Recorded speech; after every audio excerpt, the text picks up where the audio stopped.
Hello, everyone. Hello. How you doing? Welcome to another week of Going to See My Friends podcast, where we talk about our favorite movies, old and new, and in between. With me, as always, is Toby Maximus, aka Toby Ballinger. It should be the other Hi, way around. everyone. Hello, Toby. Good morning, Stephen. How are you? Oh, I'm fantastic. I Yes. said before, I'm whelmed. Uh, I'm excited for this week. This week I am is a too. very good movie, Toby. I'm glad that you suggested this one. We're going to be talking about The Devil's Advocate and talking about that great movie and where kind of I don't know where it sits in our kind of I don't know what I don't know. I'm inarticulate today because I've had coffee and my brain is scrambled.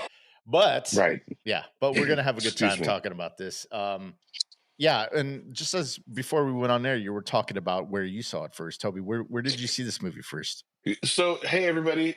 Good to Hello. see everyone. Thank Yeah. you. And hey, thanks for the feedback we got, by the way. I received a really nice email from a listener about our Stand By Me podcast Oh from, wow, from cool. last week. Yeah, I was going to let you know Hezekiah from Lancaster County, Pennsylvania, Hezekiah. wrote in. Yes. Thank you, Hezekiah, for writing in. I got your message in, and I believe you're right. I'll just leave it at that. Okay. So keep the comments coming in, everybody, and we read them and we appreciate that. So, but yeah, I don't know why the Devil's Advocate. When did I text you about this? Because we kind of go into the week afterwards. I was Yeah. still riding that high from Stand By Me. Well, you did it early, like Monday or Tuesday. I must have, Yeah, because it was early. and we don't really talk about this movie a lot, and I don't know that this comes up very much. But as both you and I being both Al Pacino fans and Keanu Reeves fans, this is the matchup that we've been waiting for in 1997. Yes. Yeah. Keanu being the top billed person, he's riding the high of, excuse me, cut that. He's riding the high of Point Break, and Al Pacino's coming off an Oscar win hmm from Scent of a Woman. And we get the Al Pacino in this that we love from the final scene of Scent of a Woman, the but not a snitch. We get that gear of Al Pacino for 2.5 hours. Yes. And it completely pays off. It was important to us at the time. It was scary at the time because, I mean, the movie comes out, it's called The Devil's Advocate. Right. It's pretty clear that Al Pacino is playing the devil. Yeah. And oftentimes we have to find that out halfway through a movie or at the end, there's the twist. It turned out that, no, we know right from the beginning that the devil is Yeah. Al Pacino and Keanu Reeves is the Blue Flame Quantico special, if you will. And they give it to us, and we don't talk about it enough. I'll forgive the melodrama of everybody else's acting in this movie and just look at the material itself. Also, what turned me onto it is that Tony Gilroy is one of the writers. And Tony Gilroy, 1997, this is almost 30 years ago. And you and I talk about Andor all the time. We just Rogue Rogue One, One. which Yeah. he did most of the rewrites. And Yeah. the Yeah. reason why it was postponed is because he came in and punched it up, and punch it up he did. So huge Tony Gilroy fan as well. Yes. You really see all that come through. And it was really, really fun to go back and revisit this movie. And I can't wait to get into it. Yeah, I mean, you hit it right on the head, man. I think this is Pacino in his, that kind of like this decade, I should say, kind of defined the rest of his career because now when you look at Pacino movies, you kind of always, throw out a line like we were before we went on air here, Right. just throwing back and forth these lines. But I mean, look at this is Pacino in the 90s, and this may be like we always kind of do like a little light background check, but this is him in the 90s, right? He goes from Dick Tracy, Godfather Part 3, both in 90, Frankie and Johnny, Glengarry Glen Ross, 91, 92, Mm-hmm. Son of a Woman. Then he goes to Carlito's Way, Heat, City Hall, and then he goes to this one. And then Right. after the same year, Donnie Brasco comes out, 99, The Insider, and then in 99, also Any Given Sunday. So, I mean, this is Pacino's decade. I mean, this is the decade where he comes out of that kind of like quiet leading man type of very stoic and very, kind of quiet, not quiet, but just kind of intense inside intensity, and to this decade where he kind of just lets it all loose. And I think and we get to celebrate that, or we're on the winning end of that because We really are. We really are. You're right. He goes from he let his silence speak for him in so much of what brought him to this moment. yeah, And what we wanted was him just breaking it down for us. yeah. And he breaks it down for us in this movie. It gives me goosebumps. I'm sorry. No, that's Getting awesome. ahead of myself. Holy shit. Well, and if you compare that with Keanu, I think Keanu had Point Yeah, Break, and then he had Dracula, Much Ado About Nothing, Speed, which he kind of shot him into the stratosphere as an action star. that's right. But Keanu, and then he did Johnny Mnemonic, and Chain Reaction, and then he does this movie. And I think Keanu was more of the kind of, do one for them, do one for me type of actor, where he still wanted to do the small indie movies.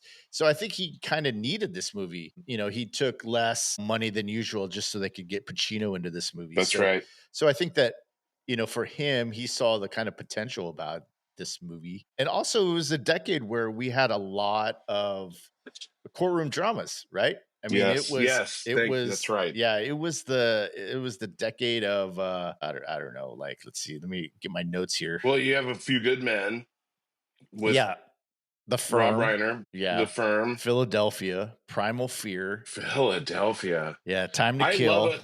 yeah, My Cousin Vinny. yeah, yeah, and even JFK, to a certain extent, that Absolutely. that last I'm a part of that, sucker for it. yeah, I'm a sucker for it. And the courtroom drama is and it's really interesting that you bring up that this is a courtroom drama. There's three different yeah, courtroom scenes.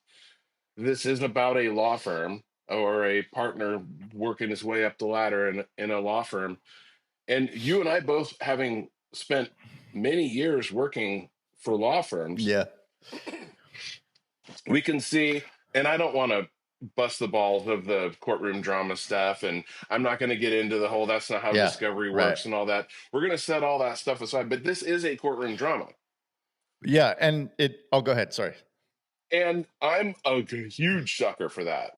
We just everything that you just listed off, Few Yeah, Good Men. yeah, You can go back and listen to it. I love it. I love the tense. I love that it's one or the other. you're right. It's very you're going to get the answer is either going to be this or it's going to be that.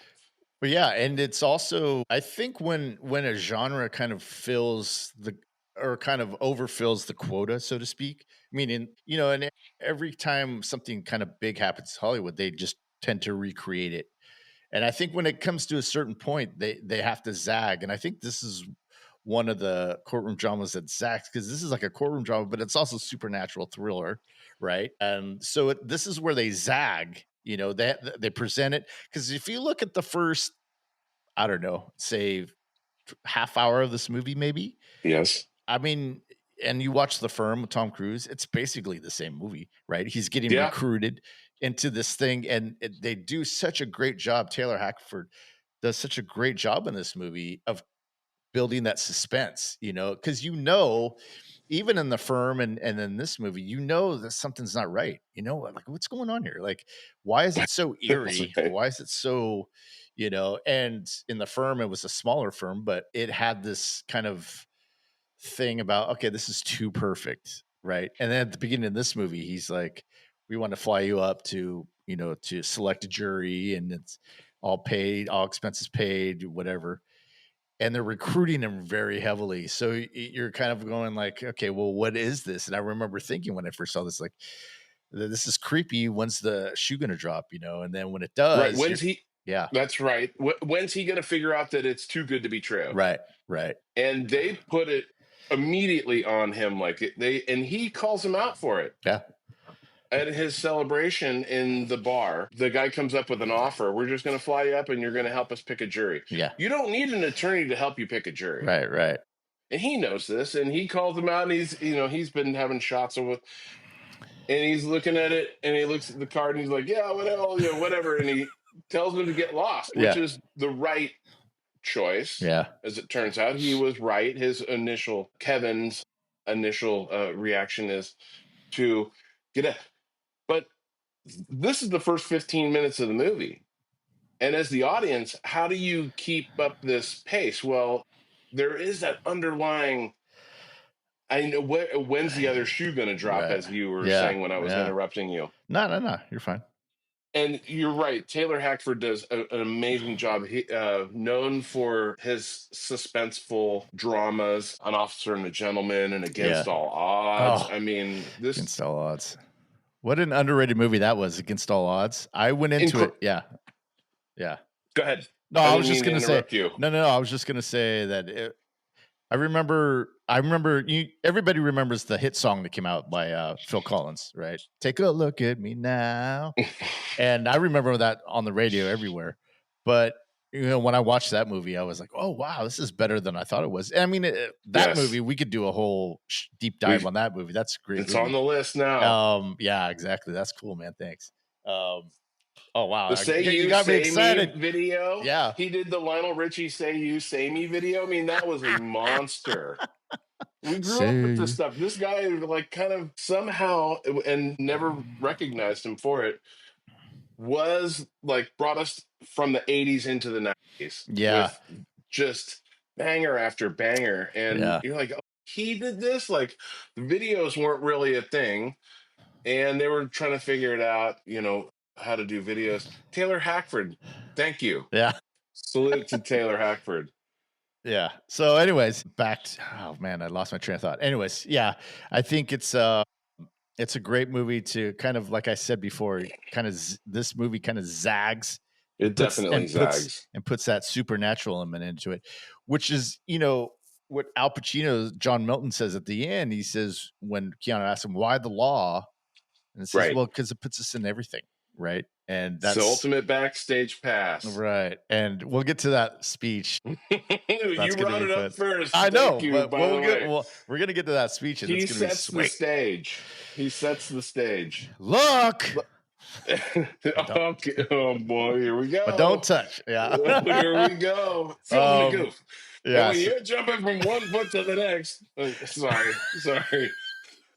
Holy shit! We should just do a whole podcast just on the final scene, because you don't get the devil's confession very often. We get the devil's confession in this at the end. Oh my god, you guys! If you haven't seen this movie, you have to watch The Devil's Advocate. It's it's a lot. It's a lot of fun, man. It's a lot of fun. Thank God. Well, so like I was saying, so it starts in the same mold: ambitious young lawyer, charismatic mentor, adversary Pacino.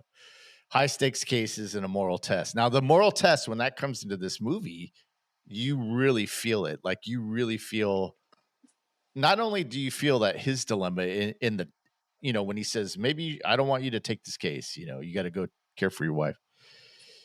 Not only do you see that as like something as a plot device in the movie, but you also recognize things in your own life that you go, so this is kind of that moment. Like, and you start to, or at least I did, and tell me if you agree or disagree, but it's like, no, please tell me your take on this, because yes, I have pages of notes on this. So it's like this idea that, like, in your own life, if you, let's see, it's not so much that you were told or you were directed to do this, which a lot of people go, like, including me, say sometimes like, man, I should have seen that coming. But instead, we're blind to our own kind of ambition or ego, whatever it is. And that's why we make these decisions. And it's interesting that they put it in the context of this movie as like kind of devil and heaven and hell, which a lot of people do. I don't want to offend anybody, but a lot of people are into, their religions and they kind of dictate what they can, their morality. But I think that in this movie, you see that, and it's confronted in a way that's not really, that's just more universal. And it's not really, you can say that, yeah, it's devil and heaven and hell, but it's obviously it's obviously in people's lives more than they care to admit. Would you say? Well, the idea is that it's your decisions that got you to this point. Yeah. And like he says, vanity is his favorite, what It's sin. his favorite sin. Yeah, yeah. So, His pitch, if you will, the devil's pitch, and if you will, is really, he says it to, he's all, Kevin, it's basic. mhm. It's so basic. It's who you like, who is this? Who are you carrying those bricks for, Stephen? Who are you carrying those bricks for? Yes. It's so like, God, he hits you right upside the head with it, especially at the end when he tells you about his relationship with God. This is the devil's relationship Yeah. with God, Yeah. where you're sympathetic to this devil. I get it. What he's saying, what the devil is saying in this is not that far fetched. Yeah. I gave you every opportunity. This is the same with God. God loves us unconditionally, right? Except for the conditions. Yeah. Well, yeah, go ahead. Go ahead. Keep going. I mean, Satan, Lucifer, was God's favorite. And what did God do to his favorite? Yeah.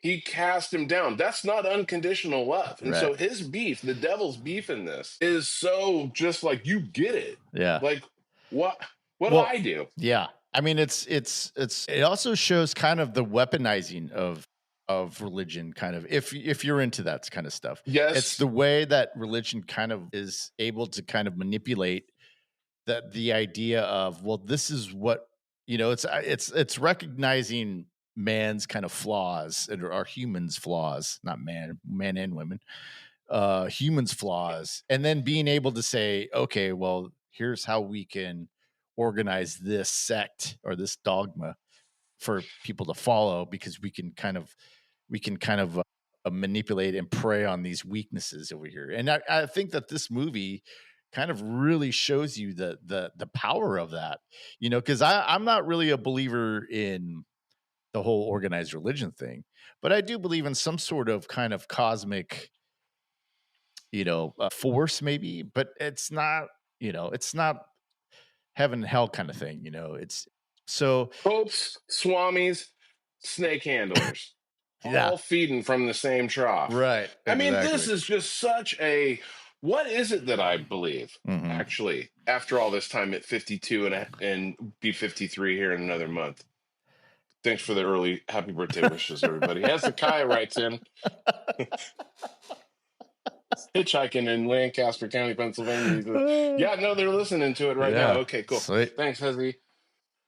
What is it that I believe? Do I believe, if what the movie is giving us is true, that this is Satan cast down, what used to be an angel, and he's the head of hell? It's better to reign in Yeah, hell than to serve in heaven, which comes up. I mean, it's really like, it just keeps going up and up and up. Like, how far up does this go? What is it that you believe? And it's asking you, yeah, what is it that you believe? Do you right. believe in that? What are these voices in your head? You get the one on one shoulder and the other on the other shoulder. I mean, it's very black and white. And the devil, his his pitch at the end when he's like, I, I'm a humanist, Yeah, yeah, maybe the last humanist. I'm a fan of man. And you're like, this would this have been a better God to serve? I mean, I can't believe I'm asking myself as a grown-up Catholic boy who went to I was an altar boy, and I, yeah, did all the things and made my confirmed Catholic. And what is it that I believe? I yeah, mean, do I believe in this? And like you said, I don't know that I believe in the. Sorry to make it sound sing song, but these are all the questions that I have. It's just really makes you think. yeah, This is one of those real head scratchers. In trying to do some deep dives on this later and go, well, what are the symbology? What are the scripture passages that are being said in this? I don't know that anybody's really done a deep dive on this movie before. yeah, It it might be too much to do a deep dive on this, other than where the film is shot and yeah, the halo lighting box that's going behind Kevin and John as they're walking out of the courtroom later. I mean, there's a lot of little Easter eggs that you can pick up on. Well, And which obviously I appreciate. I do like the way the set and again, Taylor Hackford shot it so well. yeah. Man, it's just it asks so much of you, and it comes down to you. It's this coming down to Kevin. Kevin is the only person in this, the only character in this movie that doesn't realize that John Milford is the devil. Yeah. Everybody else is clued in. Well, do you think I want to ask you this question. Is vanity really the deadliest sin, or Oh Is boy. Milton overselling it? That's what I Well, mean. how vain is he? Yeah. I mean, you could tell that he's kind of, he obviously has this agenda of wanting Kevin to, have a child with his his Right, minion, his other his minion. plan Right. to like he's been trying to make an army. I mean, where's this eventually going to go? Right. Well, Like, he is he going says to he overthrow God? I mean, yeah. I don't think that's even an option. I think this is just what he does. Yeah. And I think the movie also kind of really sets up this, let's see, this kind of temptation for him, so to speak, if we're talking in heaven and hell kind of stuff. Yes. Well, the first time we meet him, he's tempting Eve. Yeah. And so, I mean, this idea that let me bring him to New York, and then everything that Milton does after that is just opening it's like almost like the Matrix, which we're going to do here in a little bit. But it's like, I can only show you the door. You're the one that has to go through it. And the amount of times that he goes through it, and there's only a couple of times, not even a couple, maybe one, well, maybe once or twice in this movie where he kind of turns down Milton and says, no, I got to do this other thing. But then it comes back again twice as temptful, Yes. But I He think, can't help himself. Kevin can't help well, himself. when you prey on someone's ego and you play Yeah. on it and prey on it, then and this movie at the end too. I don't want to jump ahead too far, but it's like even at the end, the devil. It's not like he defeated the devil. It's just that the idea that vanity is this, like he says, his favorite sin. This idea that, like, well, yeah, you may have defeated that, but it's always going to be coming at you. It doesn't matter what, it's going to be coming at you in different ways. And just because you thwarted this version of it doesn't mean that it's going to come back, not going to come back in this other version. And so I think that this movie kind of frames it wonderfully in that way. Here's another question I wanted to ask you before we get to it, is Good shoot. is this more of a legal thriller or a supernatural horror movie? Because I feel like for me, that was the Oh Zag, like boy. I said before, but it could stand on it. Do you think it could stand on its own as a legal thriller and take out all the I think supernatural? it's kind of. I don't know if this is going to be a satisfying answer or not, but I think that it's in its own league. Yeah, that's a good question. That's a good I answer. don't think you can pigeonhole it one way or the other, and that's why it's just has stuck with me. Because again, I pitched it on Monday or Tuesday, having just stumbled across a scene of it, and I immediately just sat back in my chair. I was like at work, like eating lunch or something like that. Came across a scene that was like divine intervention, if you will. Mhm. And I was like, I don't remember the last time I even thought about this movie. Like, it doesn't come up in normal conversation. Obviously, a lot of Al Pacino's lines in that. Yeah. Like, you will at any given moment turn to me and go, "He's a sadist," and I know who it is, but Uh, I never really just, it's always kind of been there. yeah. And I listen. I'm no puppet master. You pull your own Right. strings. Well, I think like when you even texted this and we both gave each other quotes. I can't remember what your quote was, but I remember mine was like always. Ha! Mm-hmm. Cuz he always has that little ha! It's almost like a second generation James Brown of like ha! You know. That's a James That's Brown nice. lyric. He wrote that. So yeah, I mean, this kind of came out as I said before. This kind of came out in the '90s, in the kind of this was kind of the end point of the political, like legal dramas or courtroom Okay. dramas, if you want to say. I don't know if I That's true. They went to television for the legal dramas. yeah, And we the movie makers and the writers saw that we do like a legal drama, but it was getting oversaturated with yeah, that. yeah, And you, as you were touching on, and so it just moved to, we're going to give it to you for an hour a week. LA Law, you have the practice. The Practice, you have um uh Murder you know, One. Do you remember that? Murder One? Murder It One was on was it was on in there. ABC. Yeah, do you remember that one? It had this the Well, yeah. I never watched any of them. Yeah, I didn't watch it either, but I I don't know remember how. oh, go ahead, go ahead. No, I'm trying to think of the name. Oh. Keep going. I'm trying to Well, think it of the name was of the this it show. was the only reason I remember it is because it it's what TV series are now, which is the season arc, right?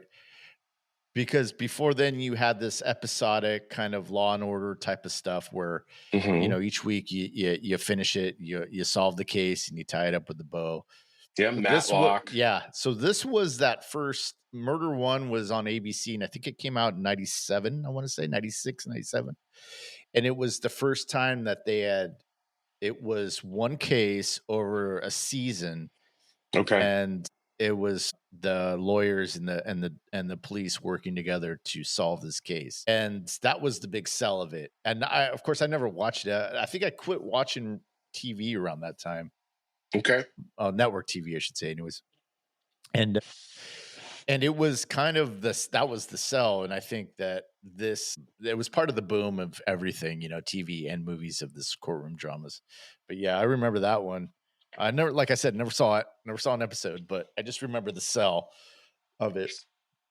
So it wasn't really designed for us in mind. That we're not the target audience for that. We kind of want just a taste of the courtroom drama. I like the danger of the courtroom. I think more than anything, anything can happen in this room. Yeah, And you're leaving fate up to 12 people from the neighborhood. yeah, yeah, And it can go either way. And there's usually some either a celebration or a disappointment at the end. That's, I mean, for somebody who's been working trial cases for going on over 20 years, that's the truth of it. If you're on one of these teams, once it goes into that room, I mean, it's kind of out of your hands. yeah, It's out yeah, of my hands. yeah, There's nothing I can do. yeah. Built a good case. Kevin's built a great case, 64 in a row. He's he's got a this head of, he thinks he's got it. He has got the golden touch.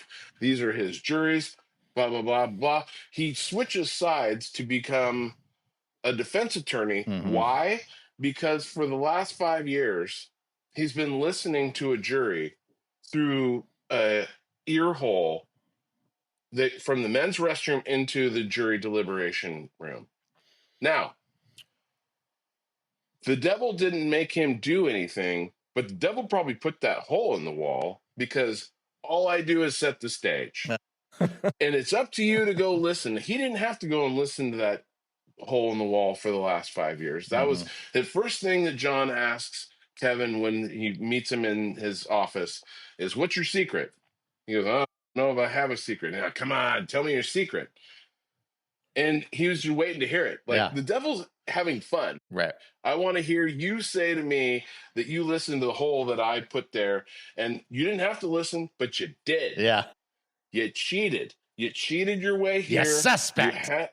I mean, he didn't make him do any of these things. Kevin did all the little steps to get to this point, Yeah, and he's only got himself to blame. It pays off at the very end when he comes up with all the excuses. Like he throws every excuse at him yeah, about why it's not his fault. yeah, It's his fault. right. It's Kevin. You brought yourself to this room. Well, it's interesting too because I always feel like this was a part, and speaking of this whole film as a whole, we get this kind of devil side of things, and kind of as we get into the thousands, I think it changes the trajectory of these kind of religious movies because in the 70s, Oh yeah, You got these kind of roles, right? You had The Exorcist, which kind of kicks off everything, and then you that's get right. like The Omen, and you get Old Man Brain. I can't think of No, the those are two. Those are right. two great ones. And so, but in the '60s, you got a lot of The Greatest Story Ever Told. You got Jesus of Nazareth. You got a lot of these kind of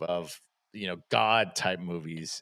Jesus Christ Yeah, Superstar. right there you go. And this, yeah, and so it's kind of interesting to see that flop. And do you think it's more of a reflection of where kind of audiences want to see, or do you think it was just somebody's kind of saying, I'm tired of the God stuff. Let's go to the other side. Great question. Yeah. One of the things I was watching in this New York late millennium, the millennium's coming, 1997, late 90s, New York City, is what I was looking at around there. And I was like, what is this really reminding me of? And I was remembering Mad Men. Hmm. Mad Men set in 1960s, season one Mad Men set in 1960 in this building, the same building that we're in Yeah. this movie. It's the same place. You talk about history repeating stuff. I was like, what is it that's bugging me about New York? This is where the vanity comes from. This is where yeah, da, da, da, da, da, all this kind of glitz and glamour and success. It's about success. And Mad Men, I remember back about what Don Draper was, who was pretending to put on a facade of somebody who this is what people are supposed to look like and supposed to do. Uh, we were sold certain things. We were sold The Exorcist. We were sold The Omen. We were sold Jesus of Nazareth. We were sold Jesus Christ Superstar. We were sold Exodus. We were sold, and who was paying for that? Why were those the movies that were greenlit and not other movies sort of like this? Hmm. And it was, I feel that there is, I mean, you call it a cabal or whatever, that we're going to push this in front of you, this information. This is what the image that you're supposed to do. Yeah. And we know now, going back and looking over all that, that so much of that was bullshit Hmm. and was paid by lobbyists, if you will. And you just kind of go, well, if that was paid by lobbyists, and if this was paid by lobbyists, like we saw this because, and why was this the trailer that was on TV? Every single commercial break. That's not done by accident. It's Yeah. not because it's a good movie. You Yeah. you go out and you actually watch it and be like, okay, whatever. So many of those movies we've seen once and just never gone back to it. It didn't affect us. It was more propaganda ish, if you will. Organized religion is kind of a lot like that. We're going to beat you over the head with this. Here's what you're supposed to do, and then if you do make the right decisions, you'll go to heaven. It's all a big sales pitch in a lot of ways. Yeah. And you and I both grew up. I think you grew up Catholic too. I know and notice neither of us are there on Sunday morning because it kind of doesn't make a lot of sense to us because we thought about it Hmm. and went, hang on, if this is like this, and with this movie we get the devil actually and it's obviously written by the novelist who wrote the novel had a lot of opinions on this, and Da Vinci Code did a lot of this too, where it was like, these are kind of some of the hard truths you're going to have to face. And Yeah. like, hey, that thing you heard that one time, and it's just how much do you accept that you hear with your through the peephole Uh-huh. in the window of the men's bathroom? Right. Like, what if the jury that he was listening to, the words that the jury were saying, wasn't necessarily the words that were coming into Kevin's ear? He just put his ear up to Yeah. it. Right. And it could have been the devil telling him all the words that he wanted to hear to see if he comes with them on this. Now, will you choose based on what you've heard and what Yeah. you've seen and what you think you're supposed to do? Interesting. Yeah. These two conflicting thoughts in your head. You're both of these characters. You're both God and Satan. Right. Because Yeah. really, what it comes down to is you. That's your vanity. Yeah. Yeah. Yeah. Yeah. Well, that's what I think John Milton preys upon in this is the idea that that's kind of universal. That's in everybody. And Yes, the it's in everybody. yeah, and the idea that this is how easy and, if you choose to kind of put it on the shoulders of God or the devil, then this is Mhm. how stuff plays out, right? There's somebody controlling all this, and there's somebody not controlling it, but it's someone's kind of nudging you this way, nudging you that way, we're depending on what. But and some people take that as the religion aspect of their lives, right? This is why they go to church on Sundays. Oh, please help me, guide me through all this, whatever. I don't go to church. I don't know what they pray about, but so it's this idea of this external force that's really implementing this idea of what life is, and it's your job to kind of get through it. But in actuality, it's in everybody. That's everybody's thing. Well, We're all you've got a way out. You've got a way out of why you're there, and you can blame something else. And really, what the devil is telling Kevin is, you're out of excuses, dude. You're here because of. At what point will you stop and realize that it's you? yeah, right, It is exactly, you. That yeah, is the vanity, yes. and that's such a hard lesson for somebody to learn. Is that I can't blame the devil for this, and I can't, oh, thank God that we did this, and God was the one who brought me here, and you score a touchdown, you thank God, but I mean, you can do that all the time. I mean, at the end of the day, you're the one who's got to set the alarm clock to go off in the morning so you can get up and go to work, kind Right. of thing. When will you start to acknowledge that? Well, it's the idea also, especially at the end in the end scene of like, free will, it's a bitch, Yeah, and that's the thing. Yeah, and that's the thing that they're whatever forces that you choose to believe in, like those are the things that they can't interfere with it, but they're nudging you in a way that you're going to use your free will. You're thinking because Kevin says to John Milton at the end, he's like, "You did this. It was your fault," and he's like, "Wait, hey, I I gave you don't an do out. that. Yeah, I don't do that." And so there's also this belief of like, well, like he said, also says, I put, I set it in motion. Like I I just set the yeah, stage. he just sets the stage, and so it's a really kind of insightful film because for me, anyways, when I was watching it last night, it was this idea that well, nobody has a guidebook and nobody has kind of a manual on how to live life, and some people choose to think there is, and I got it right here. Every Sunday, I worship it. This is the way. And other people have different books and everything, but when it comes down to it, it's this idea that like no, you have to take responsibility for your own actions and you have to be willing to take those consequences for when it goes wrong. And I feel like, a lot of people, not to get too far away, but it's like, I feel like a lot of people just, they get so far away from it, of their purpose, I should say, that they start to be like, well, that was this, it's your fault, or it's that fault, that person's fault, or this happened. And, ultimately, I believe in, you have free will, so. Yeah, you can say Jesus, take the wheel all you want. But when the light turns green, you're going to have to either make the turn. It comes down to you. Yeah. You're the one that, I mean, who is it that you're talking to in your head? I mean, who is that internal monologue that you're, I was thinking of the idea of guardian angels in this, where it was, Milton says, in his big speech, he's an absentee landlord. And that's really kind of tough one to hear is that he like for him he is for the devil he is an absentee landlord. He's like I never rejected him. I just I would and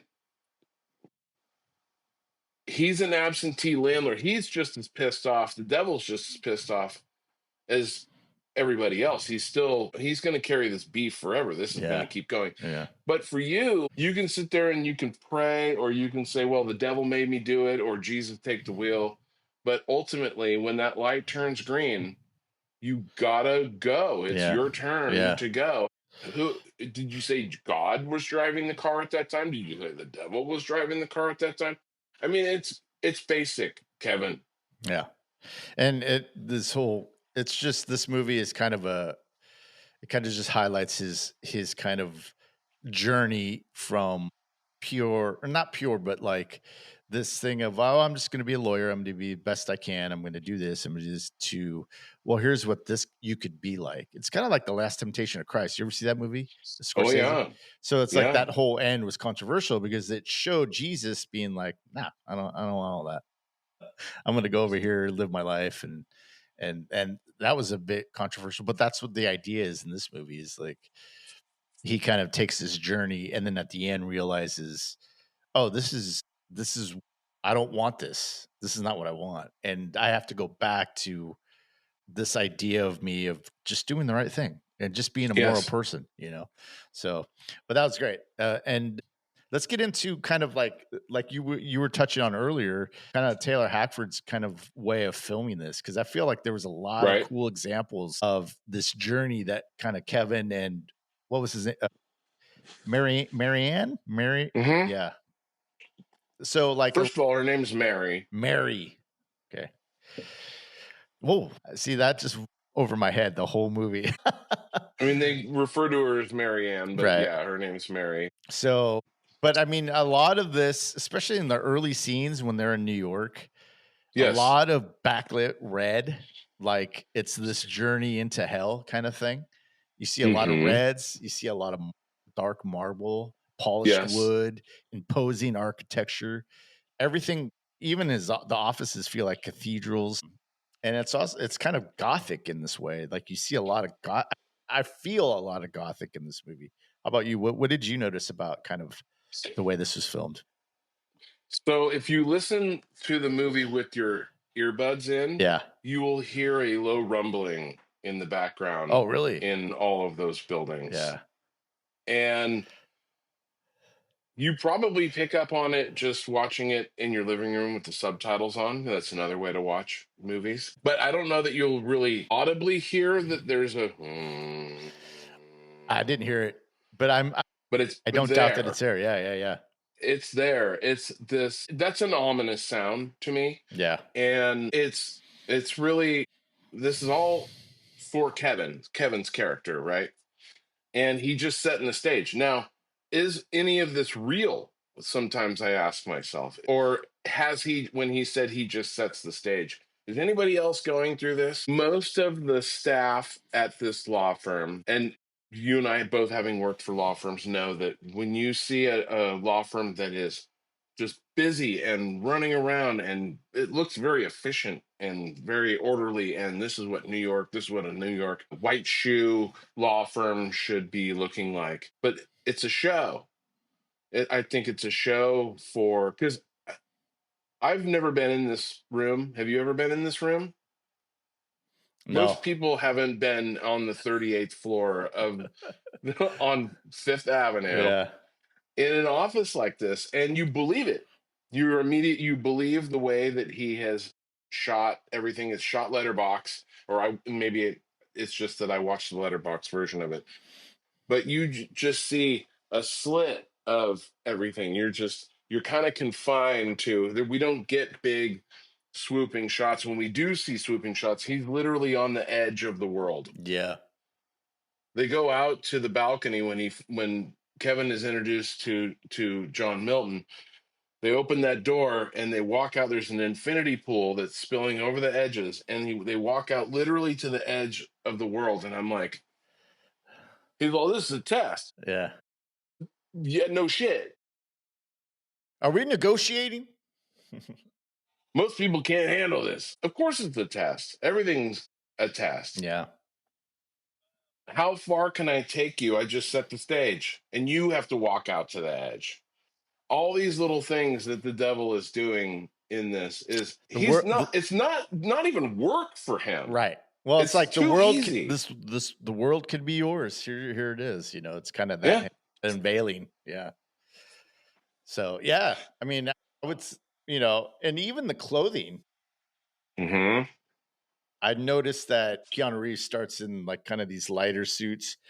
Yeah, it's just a poor Southern lawyer, Yeah. and his accents coming and going. It's real thick in some scenes and non-existent in other. And Put that kind of stuff aside. The yeah, yeah. continuity stuff aside. There's a little bit. That's just up to the actor, but Well, I or the think way that it's shot. It's yeah, and so he starts out with these lighter colored suits, and then he gets darker and darker and sleeker yes. as the movie goes on. And Milton's always in black or deep tones, Hmm. and Mary wears kind of the softer, lighter colors until she begins to kind of unravel toward the end. And so, just these kind of like things that feed into each scene that he has, right? Either whether it's with Pacino and Keanu, or Hmm. Keanu and Mary, or whatever, whoever it is, there's always seems to be this kind of mise en scene type of stuff that you can kind of pick up in this movie that kind of hints at something bigger, right? A bigger theme. So I always saw that the clothing that he wears, as kind of a symbolic as his kind of journey into kind of the depths of hell, if you like to think that way, anyways. He ends up dressing just like who Yeah, turns out to be his father. right, He right. ends up basically just becoming. It's a metamorphosis into the son of Satan. Yeah, right. I mean, that's what he Well, I is. like That's what yeah, they and I tell like us. what when he explains that to Keanu, and Keanu's like, "The Antichrist." And he's like, "Whatever." Whatever. Yeah, to the devil, Christ was just another guy that he couldn't corrupt, Yeah, right? yeah, Tried to out in the desert for 40 days and 40 nights. He tried to work on him. It didn't work for Jesus. yeah, It didn't work on Jesus. So when he's like, he looks at, he's like, whatever. yeah. That's hysterical. I love that part too Whatever because you gotta do, whatever you gotta yeah, label, you gotta put whatever on you it, gotta bro. call it, yeah, sure. Yeah. It's so good. Like, sure. Oh, man. If you Also say so, guy. also I'm so glad you brought that up. Whatever. whatever.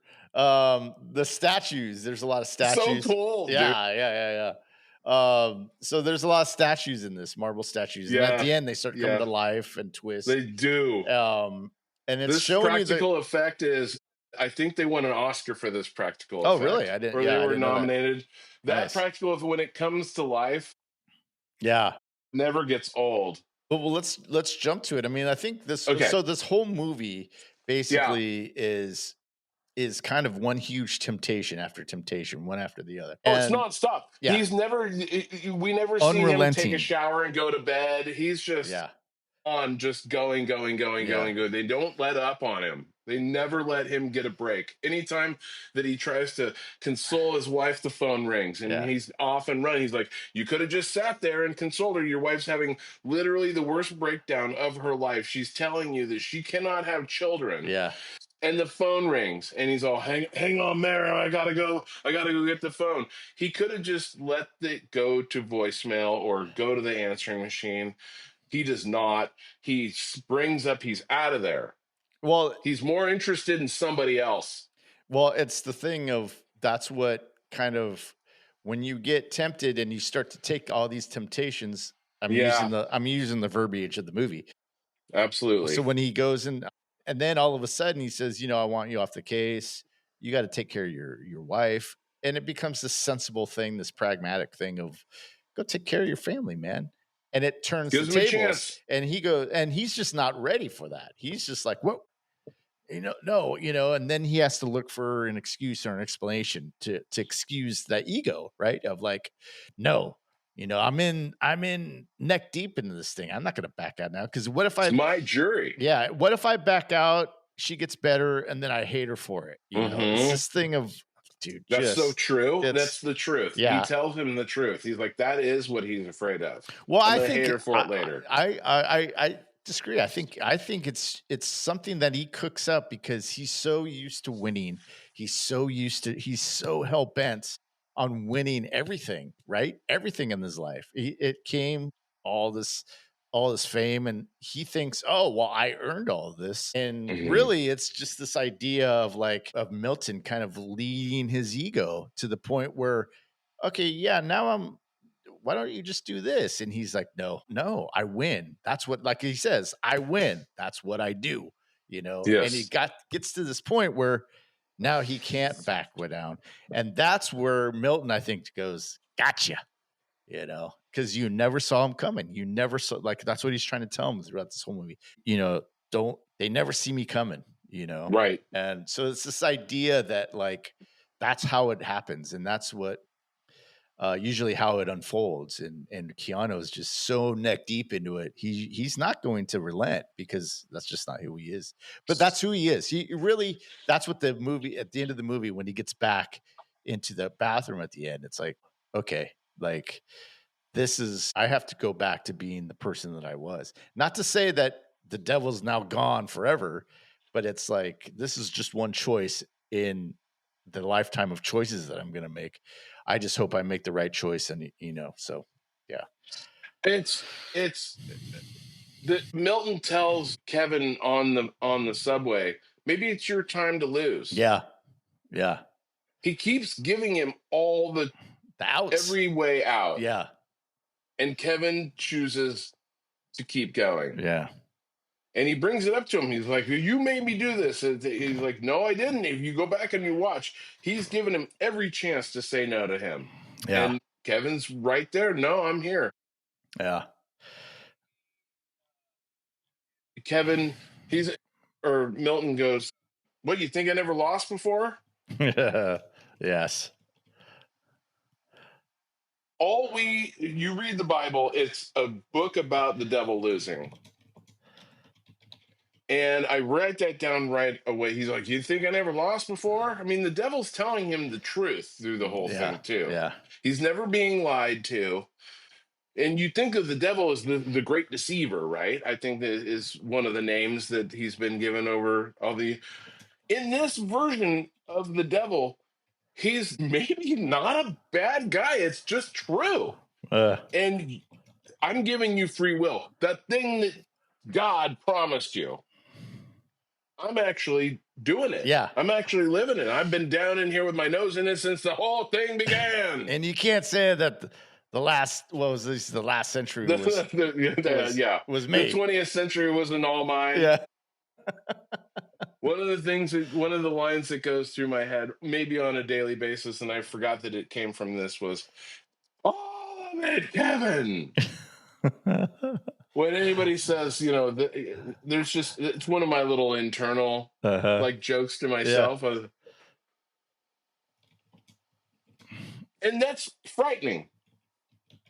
Because what if, we were promised guardian angels as Catholic in catechism and Sunday school and all that stuff. We were kind of promised that someone would help us, nudge us in the right direction. Yeah. Well, I mean, I But think in this way that he is an absentee landlord. yeah. Well, I mean, it's just this prey or this he's trying to present this as a case against morality, right? Because he thinks that morality is this kind of cruel joke that God has kind of given us because humans are usually was it punished for their desires, see, lust, ambition, pleasure.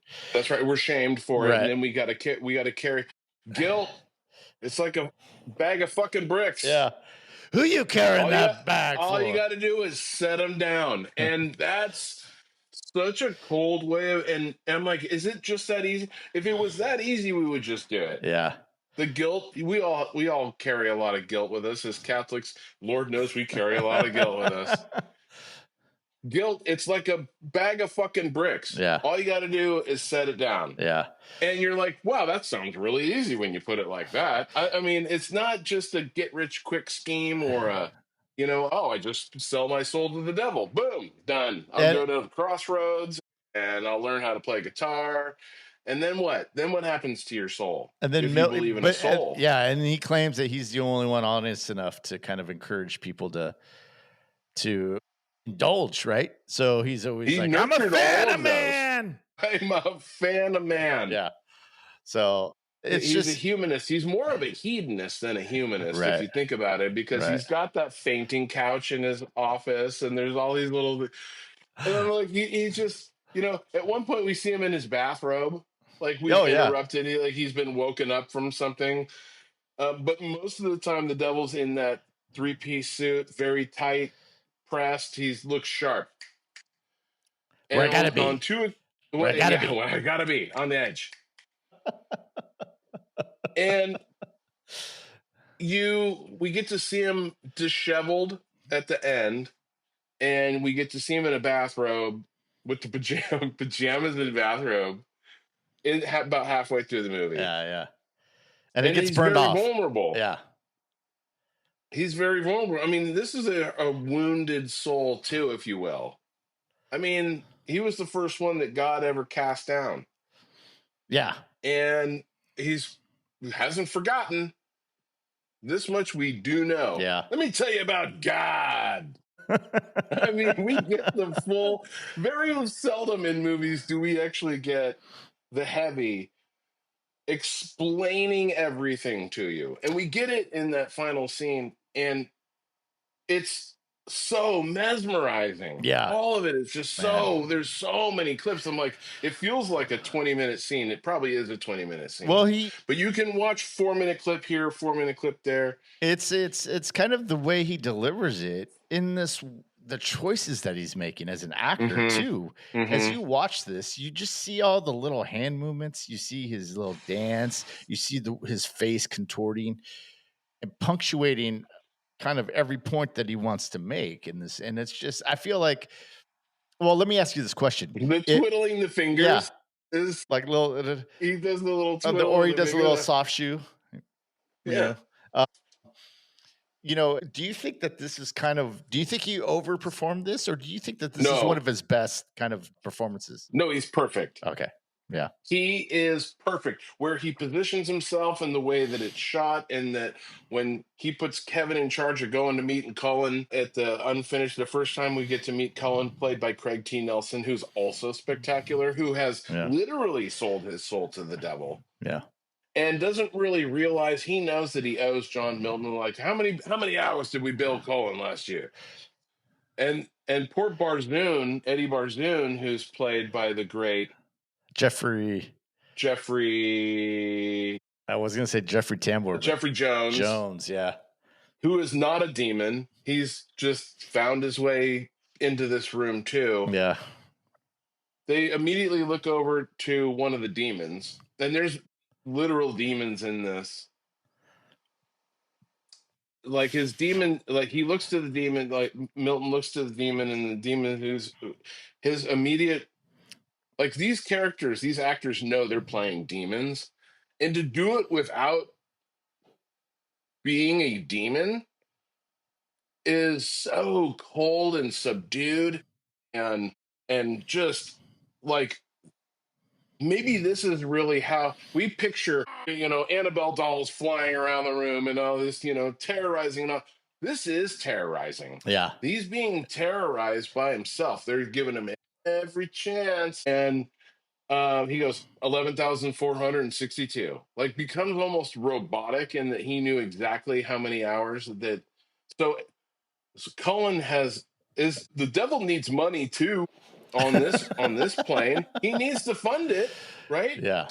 And that's what I They're think worldwide. They've got international. They've got law firms all over the world, and they're like, "Oh, he's constantly in the air." Turns out he's never in the air. Yeah. He rides the subway. Yeah. That line about sometimes he's here, but we're dealing with the Indonesia thing right now, and he's constantly in there. He's never in the air. Yeah.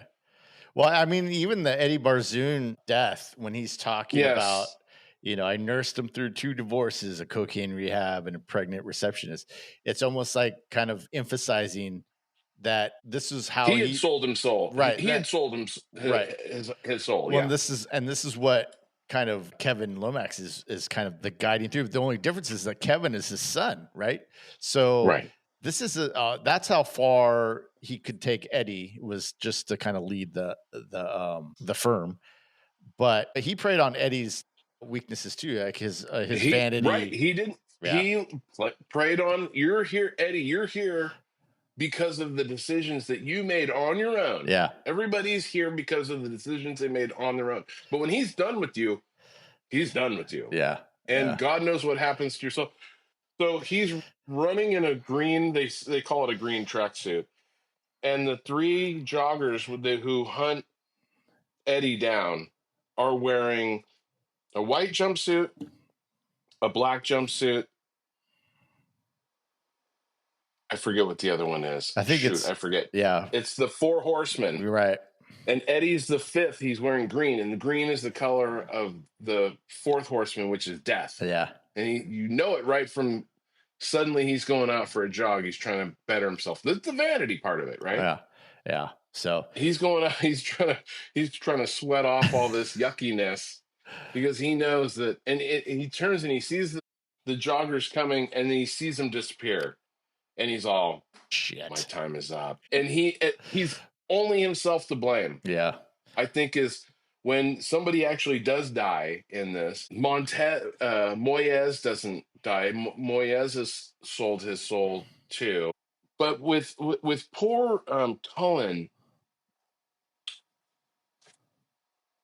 he finds himself murdering his wife and two stepchildren, which he does do. But he finds himself having done that. He brought himself to that point where he had to kill these three people. And the way that, I mean, he's like, I'm not a puppet master. He's not a puppet master, but he's not a puppet master at the same time. And the way he gets all these storylines to come to a head at the same time for his own purpose, which is to get Kevin into this room with his stepsister or his half sister. Gross.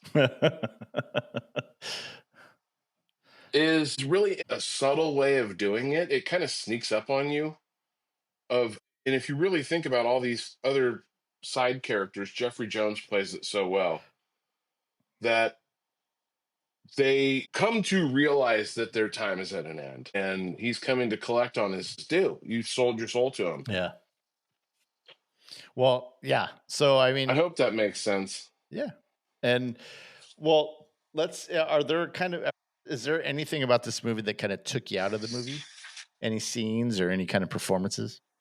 Uh, Charlize takes me out of the movie, not because I don't think she's good in it. I think she's great in it. And she's kind of acting on an island and is a total victim. And she's right. Her character is right. And she's got to fall into madness. But her own decisions are what got her to this room, too. When the baby is playing with her ovaries, I don't care for, I'll be honest. To take me out of it, I turn my head Oh. at that point. I think that might be pushing it a little. It's a big ask for the audience to watch that scene she wakes up from the nightmare and who she thinks is her child, but it's the future that she's saying. That's a lot for me. How about you? Um I think some of the special effects haven't aged well. I mean, I think Okay. for the most part Yeah. they're good, but I think for that time, I feel like it could have been a little better, especially at the end, and especially there's a scene where they're out on a balcony and you can tell it's all green Mhm. screened and the city's all green screened behind them and you can see the outlines of them, and that kind of took me out a little bit. So I think the special effects I think kind of take me out here and there, but for the most part I think it's okay, you know.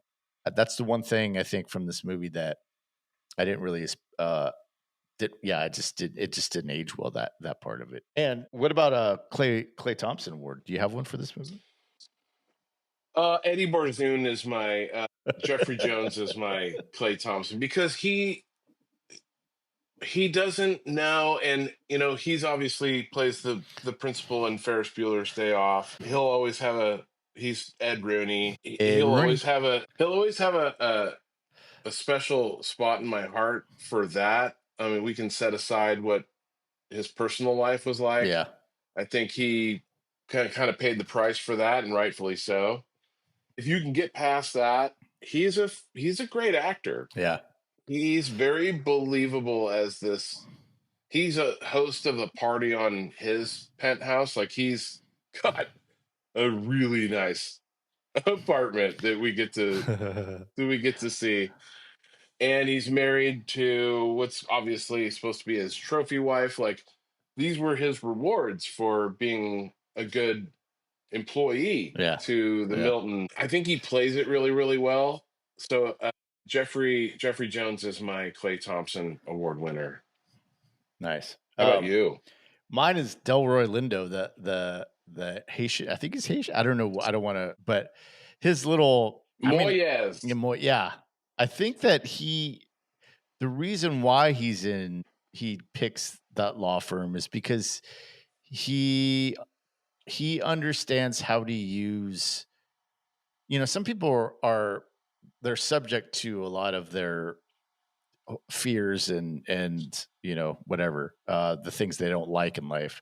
Other people can kind of use those to their advantage, and I think that he's one of those types because when his introduction, he's doing some sort of like voodoo or something, He's sacrificing a goat. yeah, and he has the tongue and everything, and Yes, he gets which the guy that works. That magic works, by the way. Yeah, great point. and so I think he understands how to use Milton. He knows that what Milton is, but he knows that I have I can stand in your vicinity because I have those same kind of not powers, so to speak, but I have those same kind of things where I can control I can do stuff. In He's fact, accepted his role. yeah, I mean he's in touch with all the so for him it's not like the devil is the end all be all, but it's more of That's right. oh, there's somebody I can relate to. I know what he's doing. I'll use him for this. But I'll use what I mean? It's just he's in touch with all of that. Absolutely do. You're absolutely right. Yeah. Kevin is sent down to the basement Yeah. of this slum. It's like water dripping Yeah. from this. I mean, it's got all the. It's shot exactly. You're just like probably doesn't smell very good Right. in this room, and there's candles burning and skulls, and this is. You would think this is devil worship, Yeah. but he is practicing his religion, and he is using it as a means to his own end, and so he and Milton have an agreement.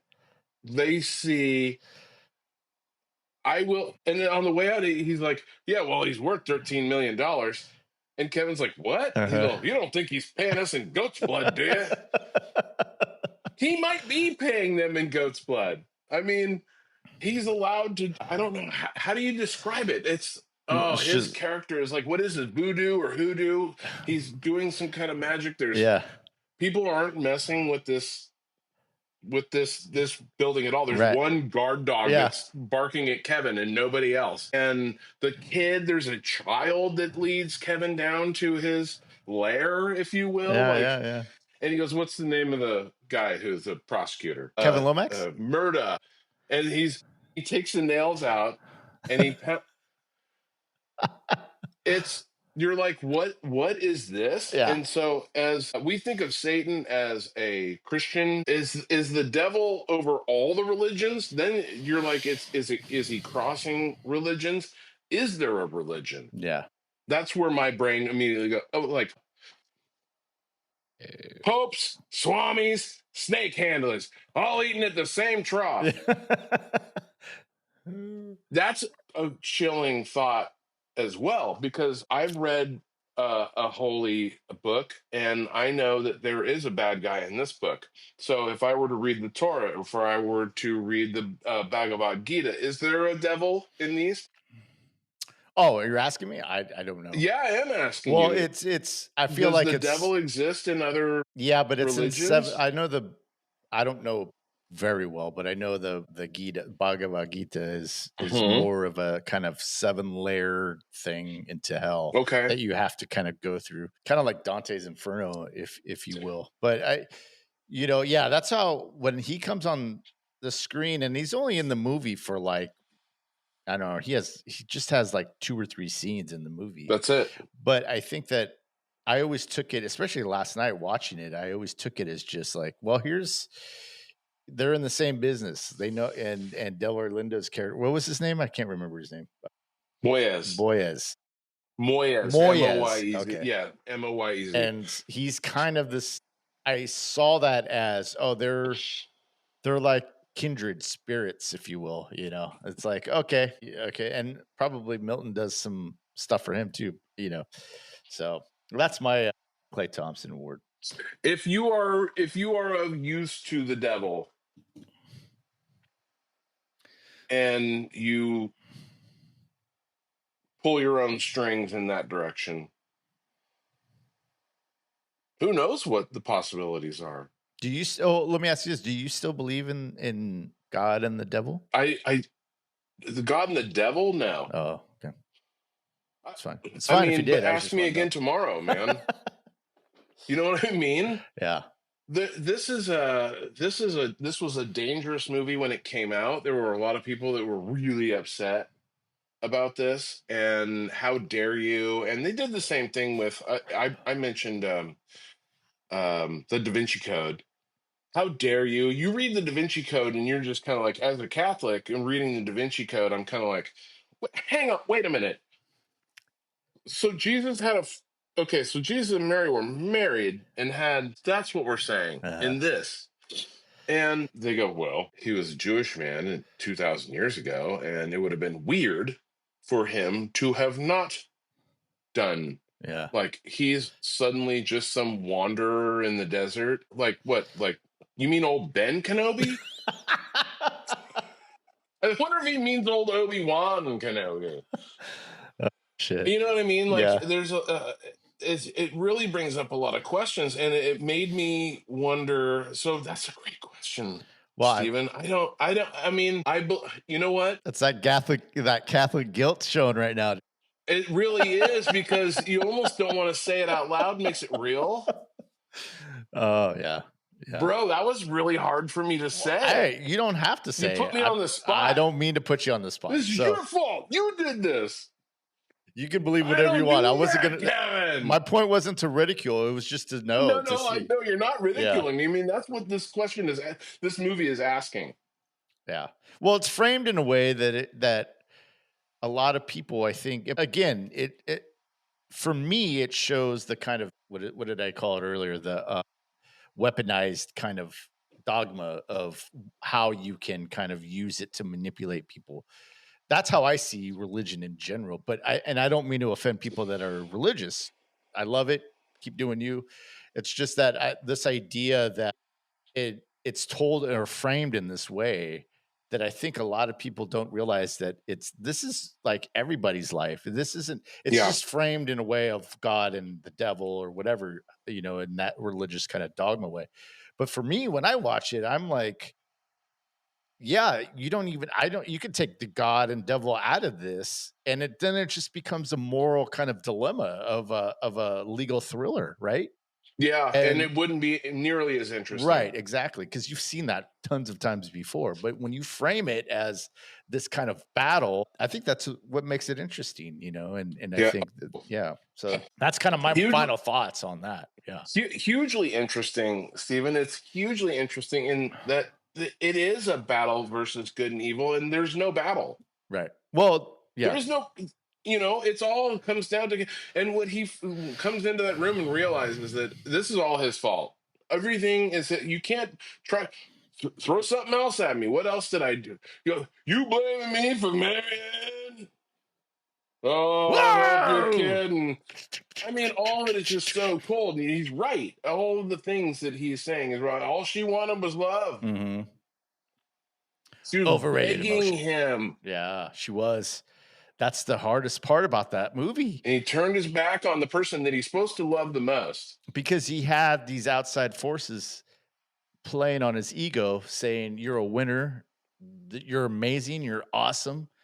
This is why you're awesome. This is what you have at Yeah, you your got to hand." shut that noise out, and he Yeah, didn't. yeah, and He he didn't. didn't. You're gonna hear. You could hear whatever you want. Like, well, what I'm supposed to do. You can do that. You can drive yourself insane with that kind of stuff. Well, yeah, I mean, you see The it. person that you're married to is laying on the floor crying, telling you they somehow had her ovaries removed, and you're just like, oh my god, she's going crazy. Yeah, This is a this is a inconvenience to me. right. But this is just a small Oh, example of the many things and this is what I'm trying to reiterate is that this battle is such a small example of the many battles that people take every day every day. about different things. Should I get married? Should I do this? Should I buy a house? Should I have kids? Should I do this? Should I do this over here? Should I have my kids in little league? Should I put them in dance? Constant barrage of things that prey on people that kind of give up these things or these choices or these battles in an effort to make maybe life easier or maybe to make it less bumpy, you know? And whatever that is to anybody, I'm not judging anybody. It's just that these are the things that everybody goes through. So that's why I feel like this movie is such a great example of like they frame it in this kind of religious kind of thing, but at the end of the day, it's basically a moral dilemma in terms of how you want to live your life, right? So yeah, I think it's a great movie because of that. It really, I mean, just the look on people's faces walking out of the theater in 1997 must have been like, I'm a fan of man. whoa, what the hell did I just watch? And then to put, so he does, one of the things that kind of does take me out of it, here's my final thought. Okay. I could have done without the coda in this, Yeah. where I could have done without the coda, where in the screaming no, and that takes me out of it. I just start that scene over again. Yeah. Once Kevin blows his brains out and the devil does the screaming no scene and everything lights on fire, that takes me way out of it. And so I choose not to watch it. I will go take my finger on my iPad and zoom back about 20 minutes and then just rewatch that whole scene again, because what the hell did I just watch? Yeah. What was all that? Well, And like, yeah. are these questions that I should ask myself? I think everybody should. I mean, Because they're questions that I think if you go through any kind of thing in life. that's Yeah. my final thought. Watch this and go, whatever you think success is, maybe being a lawyer might not be your thing. It's not for most people. What if it's what is your ultimate, like, if I reach the pinnacle of my career, this is a career based, hey, I'm trying to get to this point because once I get that career all established, then we can start enjoying our lives. Then I can start the family and I can do, you keep putting it off. You keep putting it off ahead. But I got to keep doing this one thing and then I'll take care of Marianne. And then Yeah. we all do that every single day. Yeah. Yeah. Yeah. It's the bargaining that you have with yourself, and that what's it going to take? And then once you do get into that room with the devil and it's just you and him, or maybe it's just you.